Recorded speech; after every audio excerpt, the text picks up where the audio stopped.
continuamos nossa tarde com Simvaldo Queiroz. Simvaldo é teólogo e psicólogo clínico. É pastor na Igreja Batista da cidade, em Vitória da Conquista, na Bahia. Recebam no palco Simvaldo Queiroz. Obrigado, Senhor. Gratidão é a memória do coração. Tempos inesquecíveis. Obrigado. Ed, Silvia e Fernanda. E todo mundo do Conversas Pastorais. Talvez eu fale no modo 2.0 do seu WhatsApp. Talvez resvale em você um pouquinho de azeite de dendê. Estou vindo da Bahia. E talvez um pouquinho de pimenta no seu acarajé também, tá? Então, vamos lá. Atos capítulo 16, verso de número 9. E eu me atrevi a parafrasear esse texto a partir de tudo que a gente está vivendo aqui juntos. Naqueles dias, Paulo teve uma visão, mas eu também tive, e você também está tendo as suas visões de tudo que você está ouvindo, vendo e acolhendo. Então, substitua Paulo pelo seu nome. Meu nome é Simvaldo. E aí você diz, que nome, hein? Pois é, por trás do nome tem uma história. Eu carrego o nome do meu pai, sou filho caçula, e meu pai faleceu tomando um copo d'água com 36 anos de idade, em casa, sozinho. Então eu sou órfão de pai, pobre, vindo da Bahia, e eu tinha um professor de física que me chamava de Não Valdo. Eu era sempre brincalhão e tal, e ele queria baixar minha bola e dizia, Não Valdo, para de barulho. E eu fiquei pensando, ouvindo tanta coisa maravilhosa, que o Evangelho é o sim de Deus para nós. Num mundo marcado pelo não. Embora o nosso tema comece com um não, e o nosso cérebro, o lobo frontal, tem uma dificuldade de lidar com o não. O Paulo que grita, eu não me envergonho do Evangelho, ele deve estar dizendo, porque o Evangelho é o sim de Deus para nós. Então, muito prazer, Simvaldo. E meu professor Valmir é Simvaldo, professor Valmir. Um beijo, meu lindo. Então, Paulo substitua pelo seu nome, e seu nome também tem uma história. Então, naqueles dias, Simvaldo teve uma visão, na qual uma pessoa brasileira, em pé, lhe suplicava, venha para a minha cidade e ajude-nos. Então, decidimos partir de imediato para as nossas cidades e igrejas. Está terminando Conversas Pastorais, é hora de voltar para o locus da nossa atuação na missão de Deus. Por que, Paulo? Porque nós concluímos que Deus nos havia chamado para anunciar ali o Evangelho. Ali onde? Qual é o seu onde? Qual é o locus? Quais são as histórias? Quais são os nãos da vida onde você está? Qual é o chão no qual você pisa? É muito interessante porque Atos 16... é precedido por Atos 15, onde há um concílio em Jerusalém, está todo mundo dentro de um espaço, discutindo quais são as novas ressignificações da nossa fé. Então é importante avisar as igrejas, para que não haja imoralidade sexual, não coma o sangue de animais sufocados. E agora Paulo vai para a sua segunda viagem missionária, e começa dando essa notícia. Conhece Timóteo, um jovem impressionante. O Paulo que escreve aos Gálatas, dizendo, esse pessoal aí que fica falando para vocês se circuncidarem, que eles sejam castrados. Mas para levar Timóteo, filho de um grego com uma judia, Timóteo de um testemunho maravilhoso, Paulo diz, Timóteo, vai ser importante você ser circuncidado. E eu me pergunto, no nosso desafio de compartilhar o Evangelho, quais os cortes que nós nos colocamos à disposição para sofrer, de modo que a gente consiga acessar chãos que não estariam disponíveis sem que tivéssemos a capacidade de que Alguns gregos e os profissionais da Gestalt terapia, é a área que eu estudo, eles chamam de epoquê. É a capacidade de dar um passo para trás, é um autoesvaziamento, para nós na teologia kenosis, para que esvaziado de mim eu possa entrar no mundo do outro. E entrando no mundo do outro, no chão do outro, nos nãos que a vida deu ao outro, poder então afirmar o sim de Deus, que é o Evangelho. Só que agora Paulo diz: a gente vai para a Ásia. E decidem ir para a Ásia. E o texto de Atos 16 é uma confusão, porque diz que o Espírito de Deus não deixa. Eles tentam ir por um outro lugar e o Espírito de Cristo não deixa. Até que Paulo tem uma visão de uma pessoa pedindo ajuda. E eu costumo dizer que quando alguém grita por socorro, Deus responde com um chamado. A nossa missão está diretamente ligada aos pedidos de socorro dos chãos nos quais pisamos todos os dias.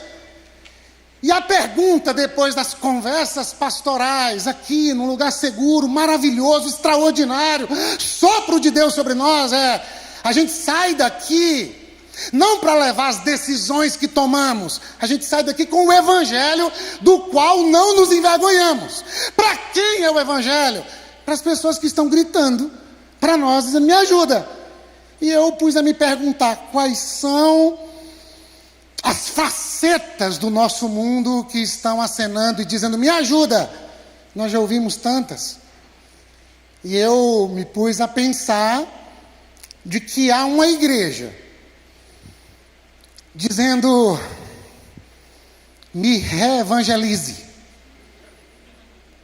Eu parei para pensar que há um país dizendo: me redemocratize.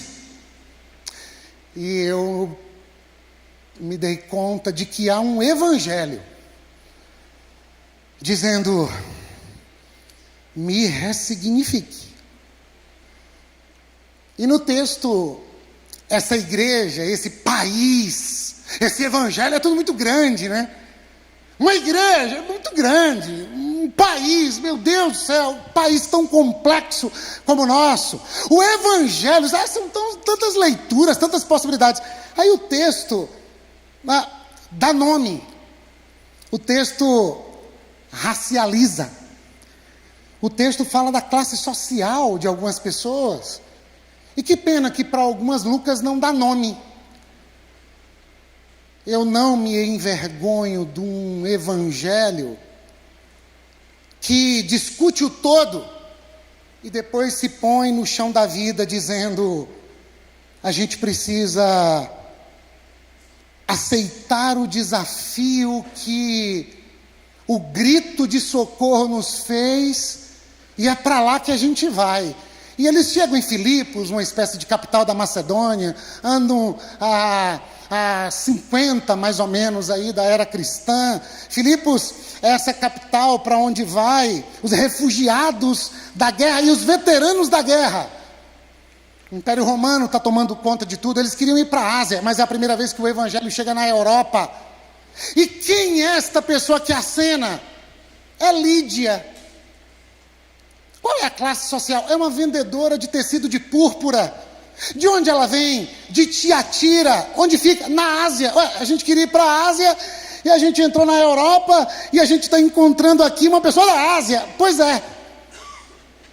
Mas a primeira coisa que se faz ao pisar nesse chão da vida não é fazer uma exegese cultural, não é mapear a cidade. É muito interessante, porque para reevangelizar, para redemocratizar, para ressignificar, todo o texto é antecedido por um movimento de oração. O texto diz assim: no sábado saímos da cidade, verso 13, e fomos à margem do rio, onde esperávamos encontrar um lugar de oração. E eu fico pensando, e eu digo isso no consultório, a palavra movimento, né? A gente vem a um congresso e a gente sai dizendo assim: qual é o movimento? Estratégia, possibilidades, modelos, o que fazer? O que você está fazendo lá na Bahia? O que vocês estão fazendo lá no Pernambuco, no Nordeste? É preciso suspender o vi de movimento, e quando se suspende o vi de movimento, fica momento. Antes do movimento, ver o momento. Orar é ver o momento do coração de Deus. A gente está voltando, Senhor. E o que passa aí no teu coração? Porque a gente está lá discutindo no concílio, tomando um monte de decisões, e eu fui voltando o texto e a palavra oração não tem. Agora, depois que o Espírito impede entrarem num caminho, impede entrarem no outro, a gente lembrou de orar. E o Salmo 25, verso 14 diz: a aliança do Senhor é para aqueles que o temem, aos quais Ele dará a conhecer os segredos do coração. Quais são os teus segredos para a tua igreja, no tempo que eu vivo? O que eu vejo no teu coração nesse momento? Uma mulher, tem gênero, tem classe, tem cor, tem história, tem nome. Ela é temente a Deus. Nós estamos num país cuja igreja cresce de maneira avassaladora, especialmente no mundo protestante evangélico, de gente que teme a Deus. Tem muita gente temente a Deus. E meu amigo pastor Silas, trabalhamos juntos, ele disse: Simvaldo, tem um pessoal mesmo que teme a Deus, Simvaldo, mas que acaba não desfrutando da beleza do Evangelho, porque assim como os judeus, e Paulo diz isso aos romanos, eles têm temor a Deus, porém sem entendimento. O Ed falou outro dia aqui na Ibarbe, eles têm Deus como um bisavô com o qual nunca se relacionaram, mas tem que reverenciar essa imagem, essa história e essa memória, sem se relacionar com Ele. Tem uma igreja para a gente anunciar o Evangelho. E como é que se reevangeliza? Conversando. Está no texto. Eles se aproximam, sentamos-nos e começamos a conversar com algumas mulheres. É conversando que a gente se entende. E eu me dei conta que foi conversando, está lá no texto de Atos 10, que Pedro, conversando com Cornélio, Cornélio é alguém com quem a gente não pode sentar à mesa. Cornélio é gentio. A gente não pode entrar na casa de um gentio. Não chama de impuro que eu purifiquei, Pedro. Vai, conversa sobre o Evangelho. E daí que deixa que eu derramo o meu espírito? E a casa de Cornélio é tomada pelo Espírito de Deus. E Lídia abre o coração, acolhe a mensagem. Qual mensagem? O Evangelho. O sim de Deus para nós. Vocês são os meus filhos amados, a alegria da minha vida. Essa mulher acolhe o Evangelho, é batizada e diz: vocês não vão embora não, se acreditam que eu acolhi o Evangelho, vão lá para casa. E nasce um pequeno grupo, e nasce a primeira igreja em solo europeu, e nasce a igreja dos Filipenses, para quem Paulo escreve uma das cartas mais lindas da Bíblia, e fala de alegria pelo menos 19 vezes. Que as nossas conversas sobre o Evangelho resultem no derramamento do Espírito, gerando uma reevangelização, gerando uma compreensão desse amor de Deus e dessa profundidade, largura, altura, maravilhosa demais para a nossa capacidade de entender. Como é que a gente redemocratiza? Tem uma jovem agora, e o texto diz assim, certo dia, verso 16, enquanto íamos ao lugar da oração, a gente está orando de novo, e agora tem uma jovem, que ela é escrava de um pessoal que ganha dinheiro com ela, e essa jovem adivinha o futuro do pessoal, não tem seus direitos garantidos, não tem segurança previdenciária, trabalho análogo à escravidão. Será que tem no nosso país? Como vivem os venezuelanos, bolivianos, peruanos, afegãos que chegam em São Paulo todo dia? Trabalho análogo à escravidão. Só que ela dá lucro para os seus senhores. E aí Paulo e Silas estão procurando um lugar para oração, e ela olha para Paulo e Silas e começa a dizer assim: esses homens são enviados de Deus para anunciar o caminho da salvação. Adivinha o futuro? Tomada por um espírito, o texto diz, mas agora está dizendo uma verdade. Eu cheguei a uma conclusão de que a palavra de Deus dita de uma maneira errada é uma grande cilada. Nunca se falou tanto em verdade no nosso país e nunca se disseminou tanta mentira. Usa-se o verso bíblico acompanhado da multidão de fake news, que é o tempo todo introjetada nas pessoas. O texto diz que tinha um espírito dentro dela e que Paulo fala com o espírito que está dentro dela. Tem opressão, tem gente sendo usada para fins escusos, tem seres humanos desumanizados, e tem gente lucrando com isso. E tem um tipo de ação que faz a verdade se misturar com a mentira, e faz o diabo tentar Jesus dizendo: está escrito, está escrito. E aí Paulo conversa com aquilo que está dentro dela e diz: em nome de Jesus, sai. A jovem fica livre. E agora começa um problema, porque o pessoal quer pegar Paulo e Silas, que estancou a fonte de lucro, a pensar em redemocratizar, garantir direitos, dar direito à cidade, dar direito à dignidade, tirar um país das mãos de déspotas. Isso custa caro, isso gera dores, isso coloca a gente na prisão, isso gera linchamento virtual, isso é uma confusão. Chamar a mentira de mentira. Como é que a gente redemocratiza? Se indignando em nome da verdade, que não é um compêndio de ideias, mas é uma pessoa. A gente conversa sobre Jesus, reevangeliza. A gente redemocratiza se indignando em nome de uma pessoa. E a gente precisa ir vendo quem é que está sob o poder maligno daqueles que oprimem, e tocando nessas pessoas, tentar dar chão para que elas deem o seu salto e criar um problema com o pessoal que as domina. Me permita uma historinha. A gente fez uma festa com homens da igreja para garotas de programa, e a gente foi às ruas. Eu já contei isso aqui, mas é porque tem uma história muito legal no meio disso. A gente as levou para a igreja, pagamos o programa com dinheiro do caixa da igreja. Elas só não sabiam que era um programa com Jesus, e foi o máximo. Só que no dia do programa, a gente da liderança da igreja dizia: cara, vocês estão envolvendo com coisa difícil, não vai. E aí eu fui na casa da mãe do pastor Silas, a irmã Mimi. E eu disse: ora, Mimi, eu estou começando a ficar com medo desse negócio. Aí Mimi falou: eu estou com uma preocupação também, porque tem um pessoal que lucra com essas moças. Elas são instrumentalizadas para o lucro daqueles que as escravizam. Elas vêm do interior e não tem onde ficar, e você já sabe a história. Aí ela disse: eu estou com medo delas se converterem e os senhores delas pegarem vocês. Eu falei: fala sério, Mimi. Ela é mãe de quem? Do pastor Silas. Aí eu disse assim: um Silas a gente já tem para ir para a prisão, Mimi. Só falta um Paulo, a gente arranja um Paulo, tá tudo certo. E eu termino. A gente reevangeliza conversando. No caminho, o caminho é Jesus. A gente redemocratiza, se indignando em nome da verdade. A verdade é Jesus, e é nele que a gente fica, e é dele de quem não nos envergonhamos.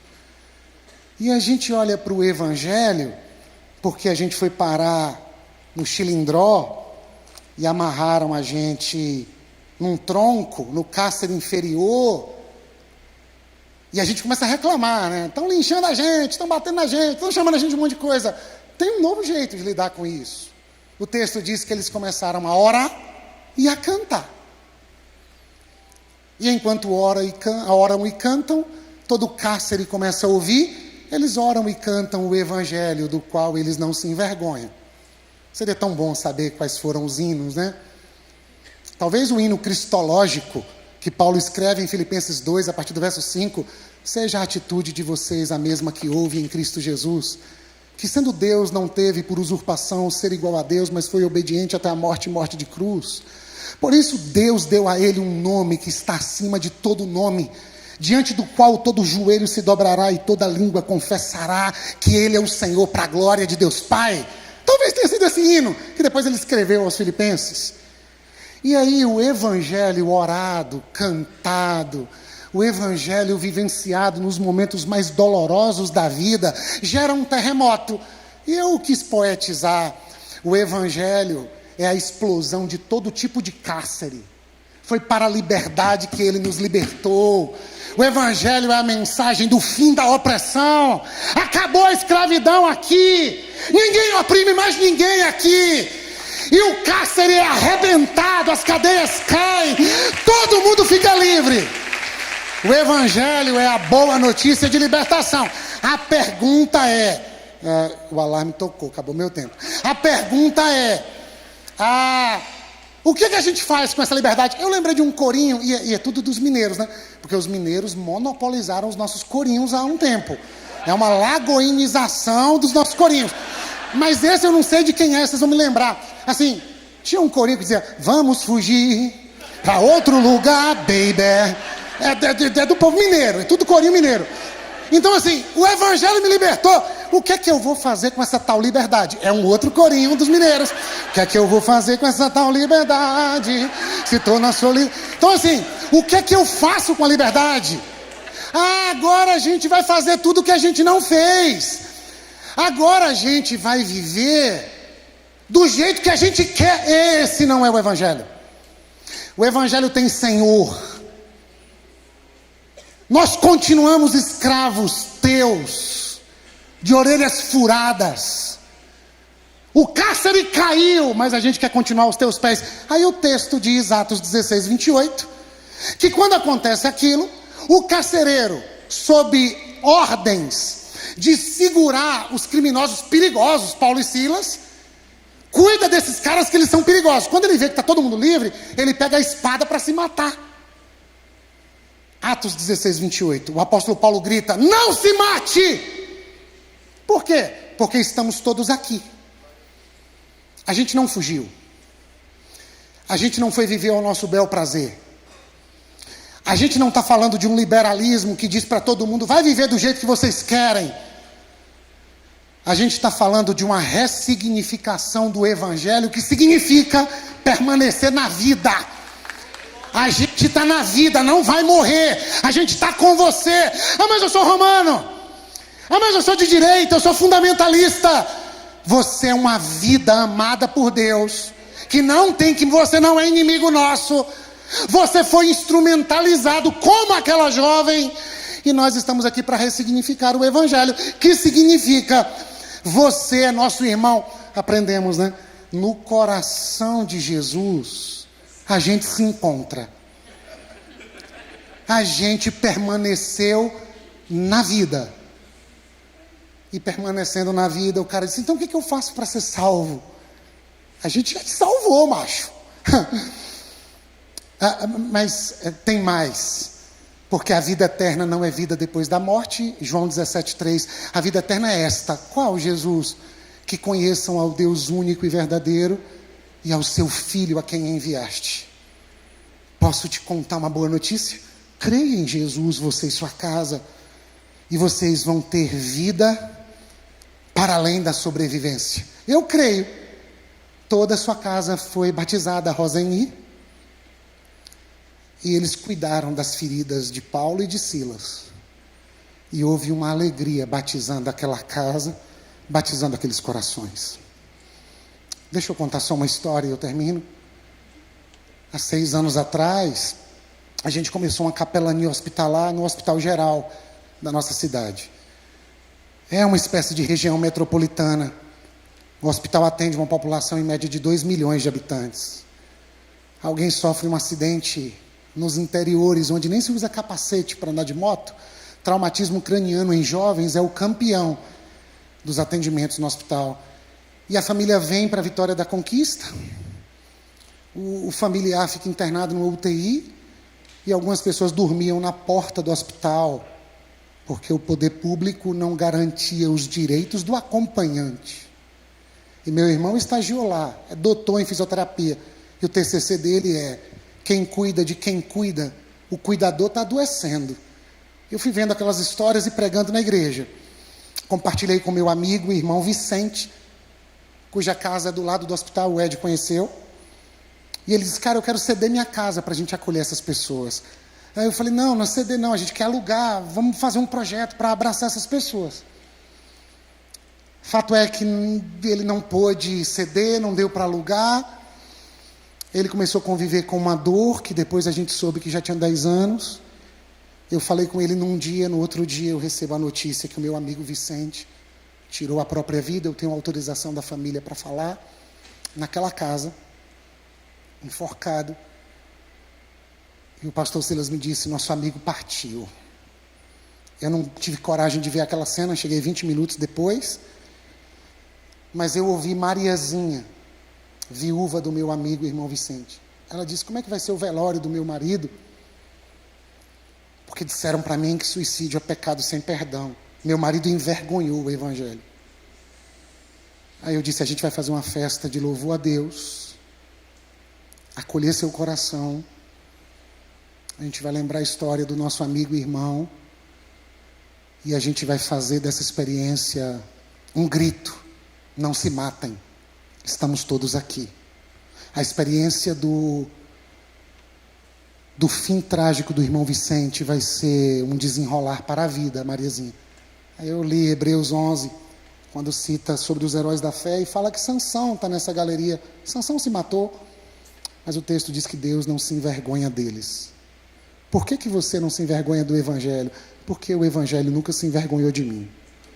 A casa da morte foi alugada, se transformou na casa da vida, 5 anos de existência, 6 anos, 5.000 pessoas do Brasil atendidas, 300 municípios, mais de 23 estados do nosso país, pessoas que moram 9 meses com a gente enquanto enfrentam o seu tempo mais desafiador da vida. E Dani, a filha caçula, cresceu naquela casa, dizia, eu não aguento entrar lá, é difícil. Mas um dia ela foi ser voluntária. Eu estava no consultório, dei uma zapeadinha, vi uma foto numa rede social, ela com a foto daquela dispensa, onde a tragédia aconteceu, e a legenda, tragada foi a morte pela vitória. Onde está a morte, a tua vitória? Onde está a morte, teu aguilhão? E eu não entendi. Até que eu perguntei, foi o que, Dani? Ela disse, eu fui lá ser voluntária por um dia. E aí me disseram, pega o detergente. Quando eu cheguei naquela porta, eu disse, eu não entro aqui. A voluntária não sabia que ela era filha do Vicente. Aí disse, entra, não tem fantasma não. Aí ela disse, calma, é que meu pai... você é a filha, desculpa. Posso te dar um abraço? Pode, estou mal aqui. A voluntária disse, meu pai também morreu por suicídio. E com as consolações que eu fui consolada, eu queria consolar você. Se abraçaram, toda morte vencida gera vida, e que haja consolo sobre as suas feridas, suas dores, e que a nossa dor não se transforme em terror, mas a nossa dor se transforme em dom.